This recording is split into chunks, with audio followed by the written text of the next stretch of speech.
In the labyrinth of human morality, few philosophers have dared to venture as boldly as Friedrich Nietzsche. At the heart of his revolutionary thinking lies a dichotomy that illuminates the very essence of our moral landscape. A profound distinction between slave and master morality. For Nietzsche, morality wasn't just a set of rules handed down from above. It was a battleground where conflicting values clashed and contended for supremacy. In his seminal work on the genealogy of morals, Nietzsche delves deep into the origins and implications of these two divergent moral systems.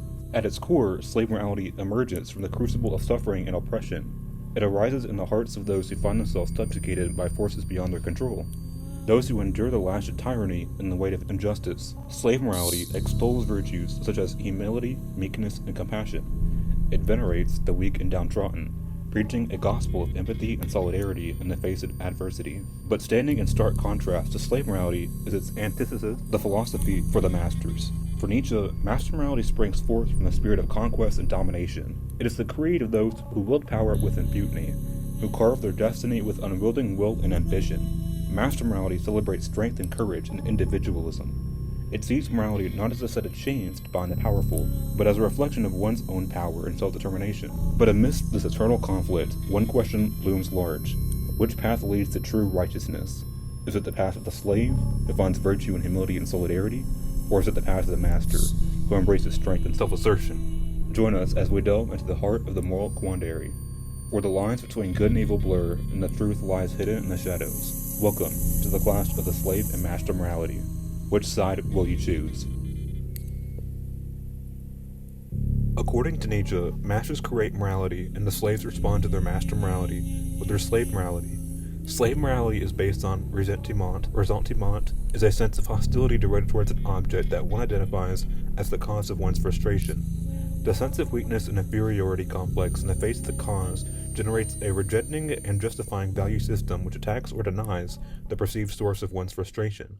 This value system is then used as a means of justifying one's own weaknesses by identifying the source of envy as one objectively inferior, serving as a defense mechanism that prevents the resentful individual from addressing and overcoming their insecurities and flaws.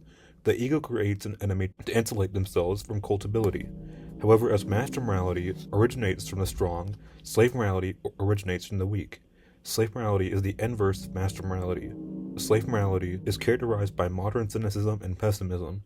Slave morality is created in opposition to what slave morality values as good. Slave morality does not aim at exerting one's will by strength, but by careful subversion. Slave morality does not seek to transcend the masters, but to support them in any way they possibly can. The good is what is most useful for the whole community, not just the strong. Since the powerful are few compared to the masses of the weak gain power by corrupting the strong into believing that the causes of slavery are evil, as are the qualities the weak originally could not choose because of their weakness. By saying humility is voluntary, slave morality avoids admitting that their humility was in the beginning forced upon them by a master. Christianity is the manifestation of slave morality because of Christianity's obsession with freedom and equality. This is an excerpt from one of Nietzsche's most famous philosophical works, Beyond Good and Evil. Quote, "The Jews achieved that miracle of inversion of values, thanks to which life on earth has for a couple millennia acquired a new and dangerous fascination. Their prophet fused rich, godless, evil, violent, sensual into one, and were the first to coin the word world as a term of infamy. It is this inversion of values that the significance of the Jewish people resides. With them, there begins the slave revolt in morals."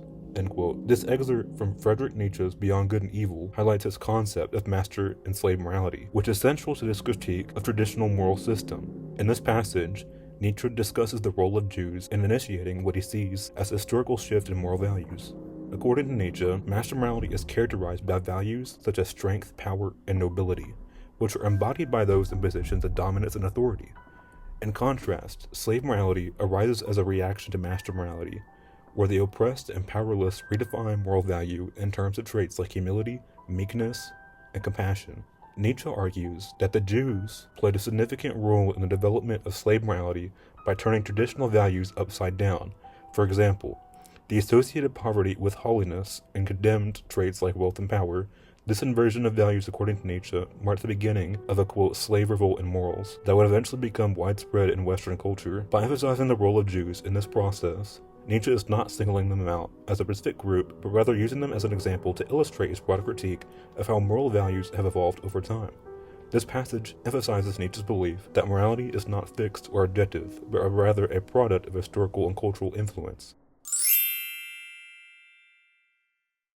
Nietzsche defines morality as the morality of the strong-willed. He wrote in his lucid state in his famous book, Beyond Good and Evil, quote, "The value or non-value of an action was derived from its consequences. There are no moral phenomena at all, only moral interpretations of phenomenon."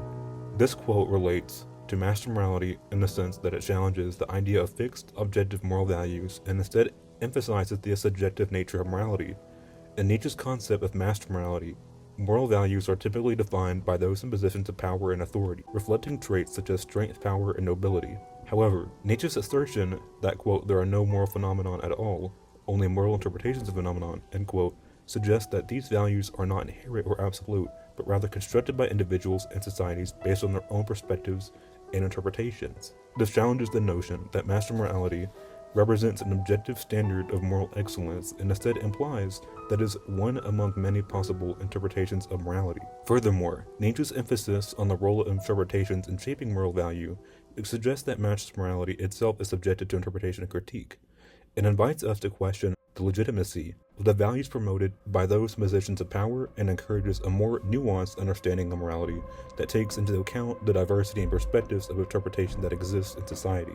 In essence, this quote emphasizes Nietzsche's broader critique of traditional moral systems. It suggests that moral values are not fixed or absolute, but are instead shaped by individual perspectives and interpretations, including those of the masters. For strong-willed, the good is the noble, strong, and powerful, while the bad is the weak, cowardly, timid, and petty. The essence of master morality is nobility. Other qualities that are associated with master morality include open-mindedness, courage, truthfulness, and an accurate sense of self-worth. In master morality, people define the good based on whether it benefits them in their pursuit of self-defined personal excellence. Insofar as something is helpful to the strong-willed man, it is like what he values in himself. Therefore, the strong-willed man values such thing as good, because they aid him in his long life process of self-actualization through the will to power. The concept of master and slave morality explores contrasting moral frameworks that have historically shaped human societies.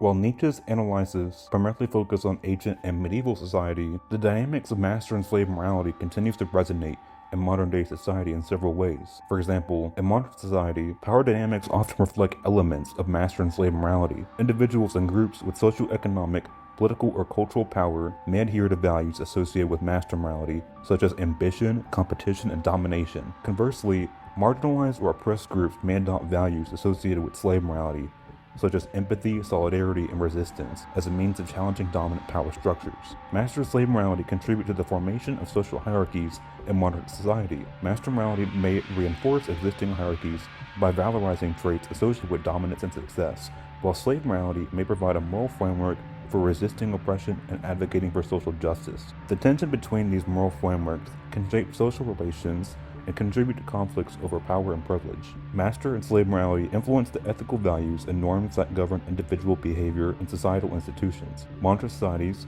often navigate between competing moral frameworks, balancing values such as individual autonomy and achievements with values such as equality and social responsibility.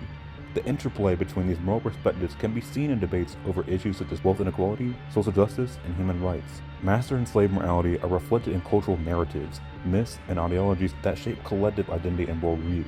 Cultural narratives may celebrate heroes and leaders who embody traits associated with master morality, such as strength, courage, and success, while also valorizing virtues associated with slave morality, such as compassion, altruism, and justice. These narratives influence how individuals perceive themselves and others within society. Master and slave morality underpin various political ideologies and movements in modern society.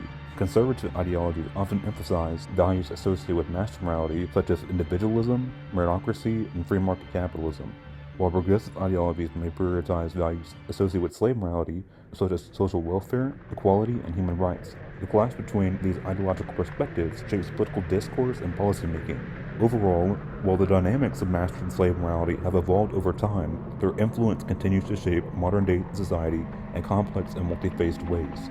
Understanding these moral frameworks and implications can provide insight into the dynamics of power, ethics, and social change in contemporary human society.